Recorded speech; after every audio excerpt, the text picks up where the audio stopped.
नमस्कार विद्यार्थियों, मैं डॉक्टर मोहनलाल गोस्वामी, राजकीय कन्या महाविद्यालय हनुमानगढ़। ई कंटेंट में ये तीसरा वीडियो है मौलिक अधिकारों का।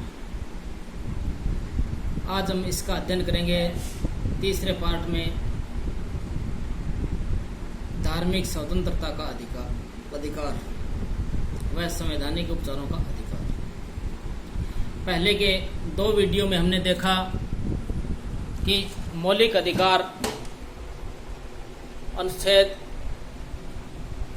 12 से 35 में है, भाग 3 में। समानता का अधिकार अनुच्छेद 14 से 18 में है। स्वतंत्रता का अधिकार अनुच्छेद 19 से 22 में है। शोषण के विरुद्ध जो अधिकार है अनुच्छेद 23 और 24 में है। आज हम अध्ययन करेंगे धार्मिक स्वतंत्रता का अधिकार अनुच्छेद 25 से 28 में, शिक्षा व संस्कृति संबंधी अधिकार अनुच्छेद 29 व 30, संवैधानिक उपचारों का अधिकार अनुच्छेद 32। इस संवैधानिक उपचारों के अधिकार में बंदी प्रत्यक्षीकरण, परमादेश, प्रतिषेध, उत्प्रेषण व अधिकार परीक्षा शामिल है। हम सबसे पहले बात करेंगे धार्मिक स्वतंत्रता का अधिकार अनुच्छेद 25 से 28 में। अनुच्छेद 25 के अनुसार सभी व्यक्तियों को अंतःकरण की स्वतंत्रता है, अपने धर्म को मानने, आचरण करने व उसका प्रचार करने की स्वतंत्रता है। इस पर कुछ प्रतिबंध भी है। सार्वजनिक व्यवस्था, सदाचार और स्वास्थ्य के अधीन रहते हुए सभी व्यक्ति अपने धर्म को मान सकते हैं, बिना कोई दूसरे धर्म का विरोध किए हुए अपने धर्म का प्रचार कर सकते हैं। ये इसमें भारत जैसे देश में ये बहुत ही महत्वपूर्ण है कि सभी देशों को स्वतंत्रता का अधिकार दिया गया है। अनुच्छेद 26 में धार्मिक मामलों के प्रबंध की स्वतंत्रता है। प्रत्येक धर्म के अनुयायी को निम्नलिखित अधिकार प्रदान किए जाते हैं। ये अधिकार प्रदान किए जाते हैं: धार्मिक संस्थाओं तथा दान से स्थापित सार्वजनिक सेवा संस्थाओं की स्थापना तथा उनके पोषण का अधिकार, धर्म संबंधी निजी मामलों का स्वयं प्रबंध करने का अधिकार,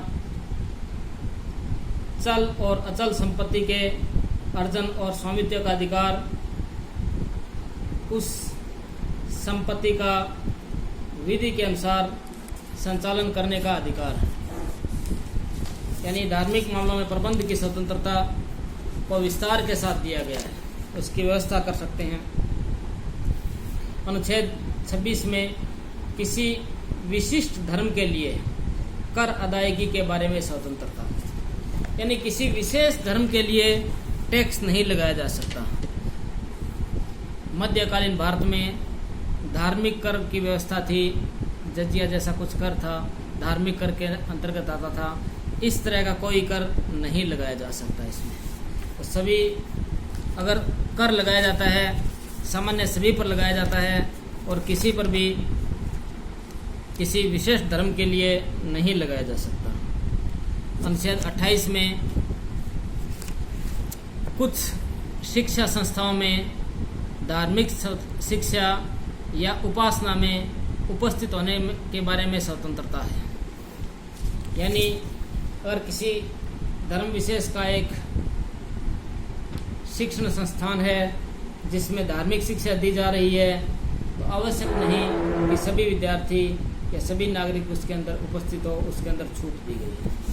ये धार्मिक स्वतंत्रता का अधिकार अनुच्छेद 25 से 28 में सभी व्यक्तियों को अंतःकरण की स्वतंत्रता, धर्म को मानने, आचरण करने व प्रचार करने की स्वतंत्रता, धार्मिक मामलों के प्रबंध की स्वतंत्रता, विशिष्ट धर्म के लिए कर अदायगी की स्वतंत्रता,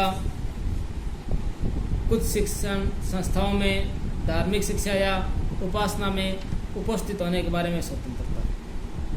ये धार्मिक शिक्षा, धार्मिक स्वतंत्रता के अंतर्गत है। अनुच्छेद 29 और 30 जो है संस्कृति और शिक्षा संबंधी अधिकार इसके अंतर्गत दिया गया है।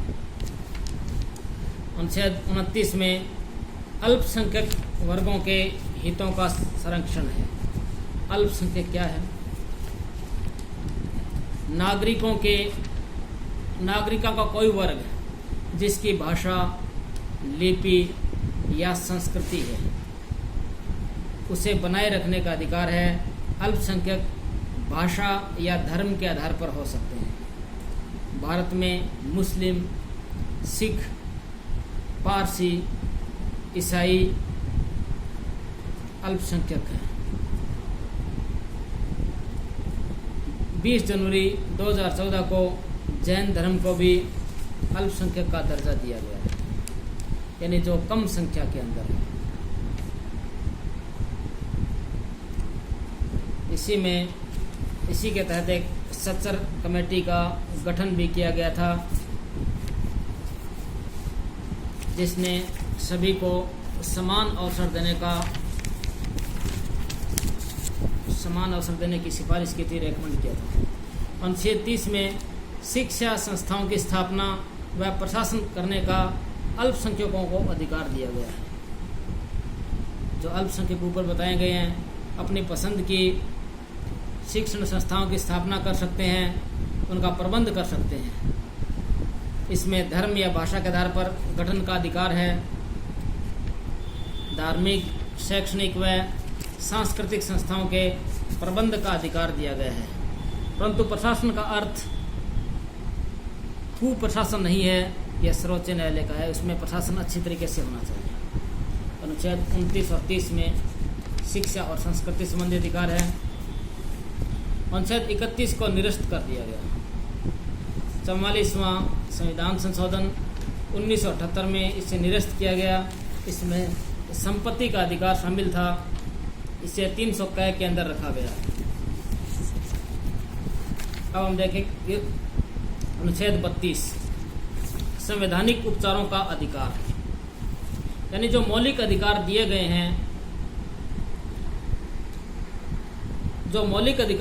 हैं, उनका उल्लंघन होता है तो व्यक्ति न्यायालय में जा सकते हैं। इसके लिए विभिन्न प्रकार की रिट है, जो यहाँ लिखे हुए भी है। बंदी प्रत्यक्षीकरण, परमादेश, प्रतिषेध, उत्प्रेषण अधिकार। यानी उल्लंघन होता है तो आप न्यायालय, उच्च न्यायालय या सर्वोच्च न्यायालय के अंदर जा सकते हैं। सर्वोच्च न्यायालय में अनुच्छेद 32 के तहत और उच्च न्यायालय में अनुच्छेद 226 के तहत जा सकते हैं, जिसमें न्यायालय विभिन्न प्रकार की रिट जारी करता है। नंबर 1 इसमें है बंदी प्रत्यक्षीकरण, हेबियस कॉर्पस। अगर किसी व्यक्ति को बंदी बना लिया गया है, अवैध रूप से बंदी बना लिया गया है, तो न्यायालय में उसे संबंधित व्यक्ति या खुद द्वारा रिट लगाई जा सकती है वकील के माध्यम से। और ऐसे में कोर्ट निर्णय ले सकता है कि जिस व्यक्ति को बंदी बनाया गया है उसे निश्चित समय व स्थान पर उपस्थित करें, जिससे न्यायालय ये विचार कर सके कि कोई व्यक्ति को बंदी क्यों बनाया गया है। अगर ये अवैध है तो उसके मुक्ति के लिए आदेश दे सकते हैं। 2 नंबर है परमादेश।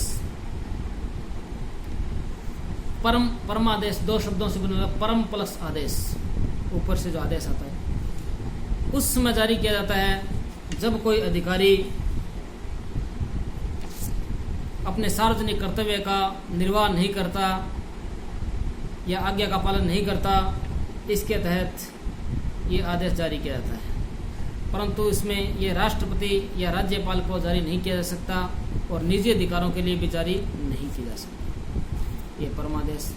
प्रतिषेध का मतलब मना करना या बोलचाल में स्टे लेना कहते हैं, कोई कार्रवाई को रोक देना, मना करना। ये अधीनस्थ न्यायालय को जारी किया जाता है कि इसमें कोई कार्रवाई इसको रोका जाए, कार्रवाई जहाँ रोकी जाए उसके अधिकार क्षेत्र में नहीं है या यथास्थिति बनाए रखा जाए, ऐसा आदेश किया जाता है। उत्प्रेषण, उत्प्रेषण का अर्थ होता है और अधिक सूचित करें, और अधिक सूचित करें। ये अधीनस्थ न्यायालय को जारी किया जाता है, जिसमें उच्च न्यायालय, उससे ऊपर का न्यायालय अपनी फाइल मंगवा सकता है और उसके बारे में कह सकता है कि आप ज़्यादा सूचित करें, या अपने अधिकार क्षेत्र में ही कार्य करें, दूसरे अधिकार क्षेत्र में न करें। अधिकार परीक्षा, ये रिट है। अधिकार परीक्षा, इसका शाब्दिक अर्थ होता है किस अधिकार से, आपका क्या अधिकार है। इसका उद्देश्य यह निश्चित करना है कि किसी सार्वजनिक पद पर काम करने वाला काम करने के योग्य यह है या नहीं, यानी आप किस अधिकार से इस पद पर काम कर रहे हैं। यानी किसी भी पद पर काम अगर करते हैं तो विधि सम्मत तरीके से ही करना चाहिए इसमें से। तो ये इसके अंदर रिट बताई गई है, इनको आपको याद करना है, असाइनमेंट भी इसमें से। धार्मिक स्वतंत्रता, शिक्षा व संस्कृति संबंधी अधिकार, संवैधानिक उपचारों का अधिकार। उसके बाद 32 के बाद अनुच्छेद कम महत्वपूर्ण है, अनुच्छेद 33, 34, 35। अनुच्छेद 33 कहता है सुरक्षा बलों के संबंध में संसद की शक्ति है। अनुच्छेद 34 कहता है जब किसी क्षेत्र में सेना का कानून लागू है इस भाग पर प्रतिबंध लगाया जा सकता है। अनुच्छेद 35 इस भाग के उपबंधों को लागू करने के बारे में संसद की शक्ति है, पार्लियामेंट की शक्ति है। तो ये हमने धार्मिक स्वतंत्रता, शिक्षा व संस्कृति और संवैधानिक उपचार देखे। इनकी कुछ आलोचना की जाती है।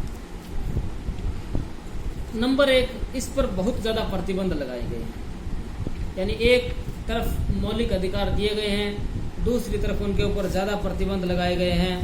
तो एक तरह से एक हाथ से लिए गए, दूसरे अधिकार से दिए गए इसमें से। दूसरा, कुछ अधिकारों का वर्णन इसके अंदर नहीं है, जैसे काम करने का अधिकार, कुछ परिस्थितियों में राज्य से सहायता प्राप्त करने का अधिकार, आवास का अधिकार।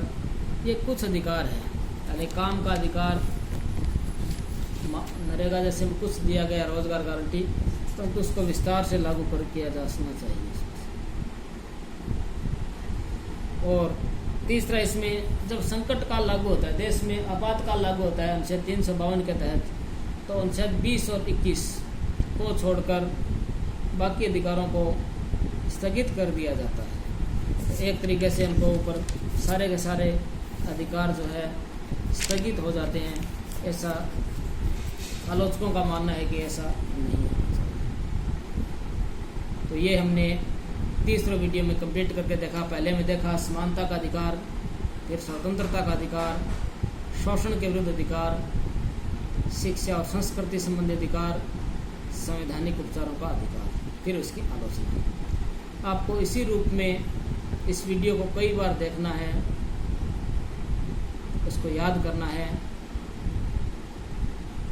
PDF बनाकर भी मैंने इसको शेयर कर दिया है।